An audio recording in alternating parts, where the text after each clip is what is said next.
Now, Pamela, why do you think we're reading about this all the time? I mean, is it just the media frenzy, or what's going on here from your perspective?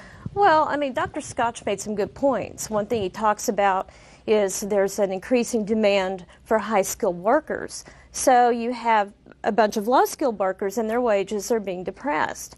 But one problem with income inequality is how we're measuring income. Normally, income inequality is based on data from the census or from the IRS. When you look at census data, you often find that people don't report all their income, especially those in the lower half of income distribution. Wait a minute, Pam. Are you telling that person watching this program that some Americans cheat on their taxes? Are you telling us that? Oh, what I'm saying is if you look at census data, people may not report all their income.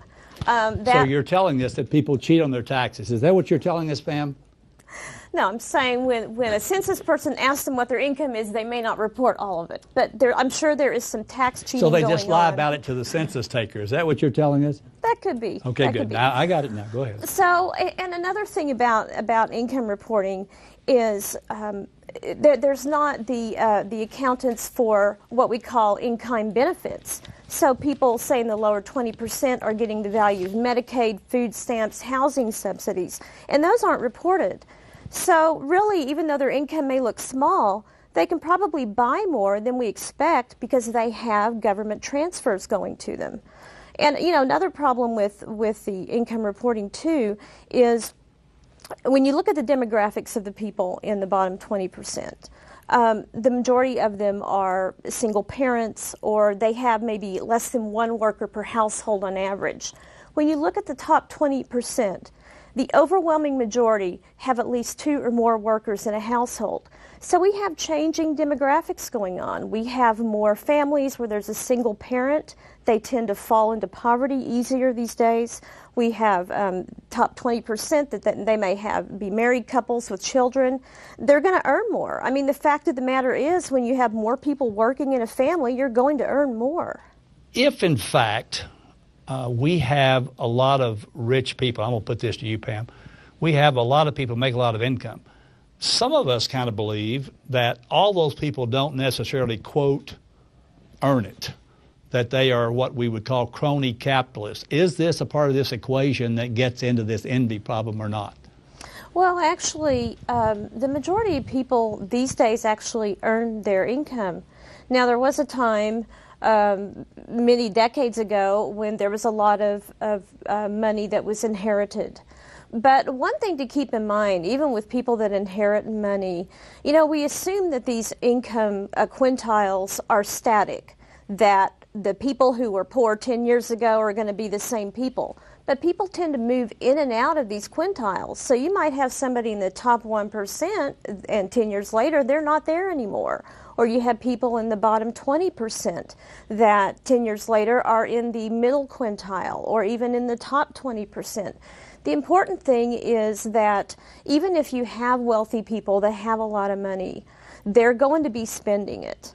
And some of them are stupid, aren't they, Pam? And they're going to screw it up, aren't they? Yes or no? Well, but it's not our job to look at whether somebody's screwing up their money. I mean... Well, as the government, we should know which ones don't deserve it, don't you think? And we should tax those people.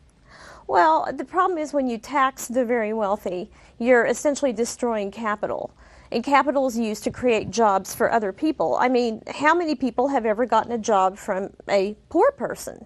So the important thing about a capital is, you know, you want to obviously preserve it, not tax it away. Pam, 30 seconds. What should we do? Well, Dr. Lawson made a good point.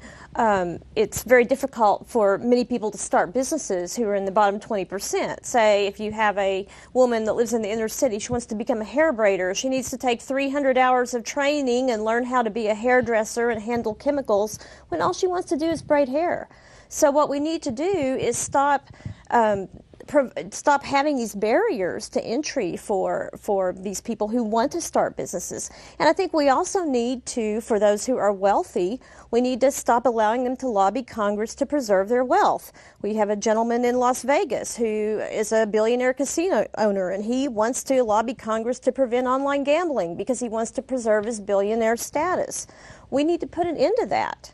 Most of us don't envy those who work hard and make what they earn. But we do object to those who gain not because of trading with others, but because of political influence.